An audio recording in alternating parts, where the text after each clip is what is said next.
Now that we have seen the basics of Word, let's start a practical document and a practical scenario. I have these customers' details on Excel, and for these customers, I want to send them a reminder that, dear customer, your account number is this and your total amount is this for the month of January. And I want to send this individual email with their personalized name and their personalized information to their specific email IDs. Now this is a confidential information, so you just need to take care that each of the customer receives the email separately and no customer should see information about any other customer. Now I already have a written email template. By the way, you can find both of these templates in the link of this video. Now let's see our email. It states dear, and after dear there is a space left for the name. That's because this email is a general body of the template that we will use for all of our customers. It will automatically change the name of the customers, and similarly the balance of the customers, the month, and the account number.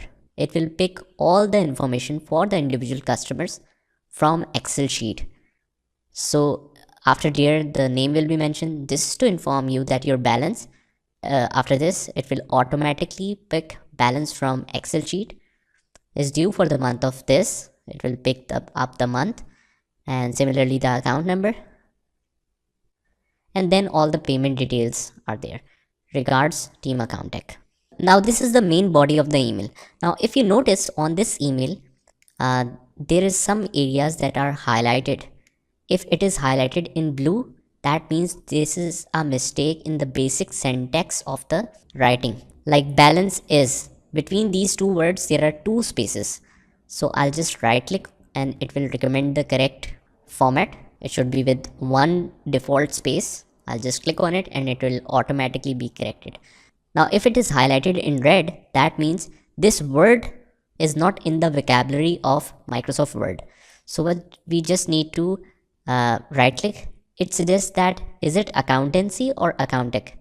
So if we want to use this word frequently, you can just add to the dictionary and then it will not show this correction. Similarly, after name, it should show the colon sign immediately, not after the space. So if we right click on it, see it's recommending the correct format. So similarly, Mizan, this is a bank account name. So obviously it will not be identified by word vocabulary. We can just right click and add to the dictionary as well.